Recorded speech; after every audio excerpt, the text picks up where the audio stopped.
Hello everyone and welcome back to the channel. In today's video I'll be going over my dividend income for the month of November. A little later than I did plan. I did plan this literally in the first couple of days of December, but just been a bit preoccupied, so I've not been able to do it, but I'm doing it now today. But before I do get into the video, could you please give this video a like and give this channel a subscribe, as I would greatly appreciate that, and it would help my channel boost and get out to more people. So yeah, as I said, in the topic of today's video, I'll be going over my dividend income that I've received and going over the nitty-gritty details of what it's like receiving dividends as a small investor with a small portfolio. So I'll get into it now. So scroll down the activity feed. As Freetrade, I've now added the dividends in your activity tab within their app, which I think is absolutely fantastic. It helps you keep track of your dividends easier rather than going into messages and shutting the messages up in a new one, etc. So into it now anyway. So the first one I received on the 1st of November was a nice £4.02 from AT&T.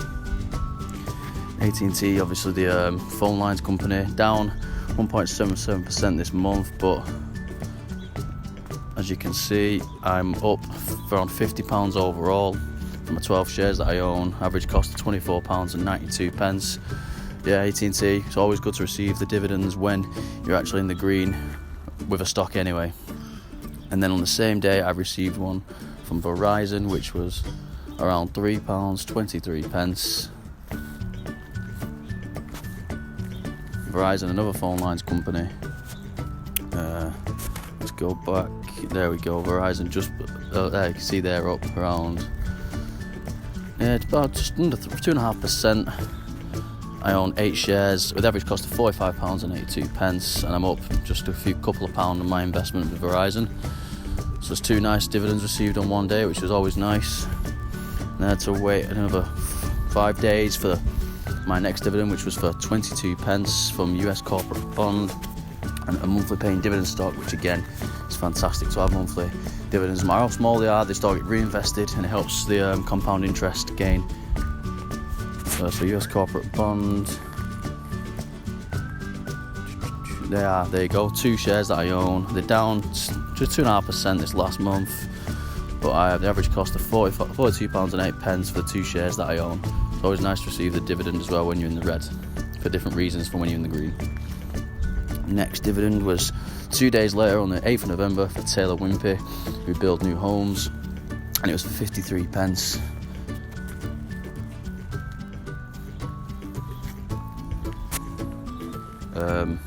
Taylor Wimpey, there you go. Last month or so, they're up around 15%. I own 14 shares with the average cost of £1.81, and I'm up 2% on my whole investment with them.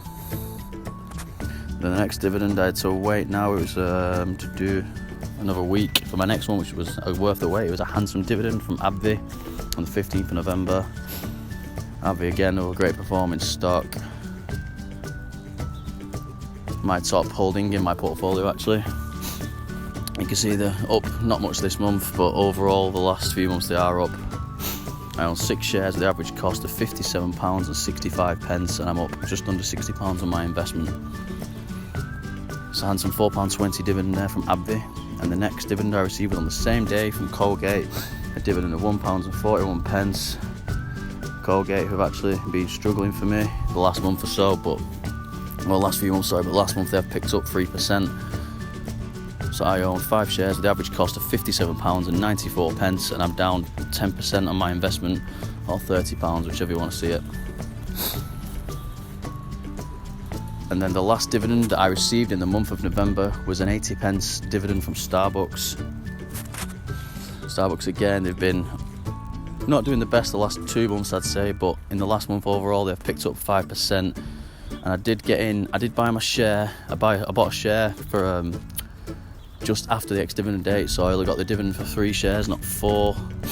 I'm down 5, just under 6% with Starbucks, but I did buy one under my cost average, which was really good, by about £5 as well. So that always helps boost you back up in certain positions. So yeah, that's it, guys, for my dividends in November, and I think that I had worked out the total and it was just under £15, which I think is quite good for a portfolio of my size. Obviously, I do want to be adding more shares and getting them dividends bigger. I want to be getting £10 from AbbVie, £10 from AT&T, etc., which will really help boost my compound interest in my portfolio. And again, guys, I know I've said it at the start, but if you could please like this video and subscribe to my channel, I would really appreciate that. Get my videos out there to more people, and get more, because everyone loves these dividend videos, I'm assuming, as the last one I did got a good reception.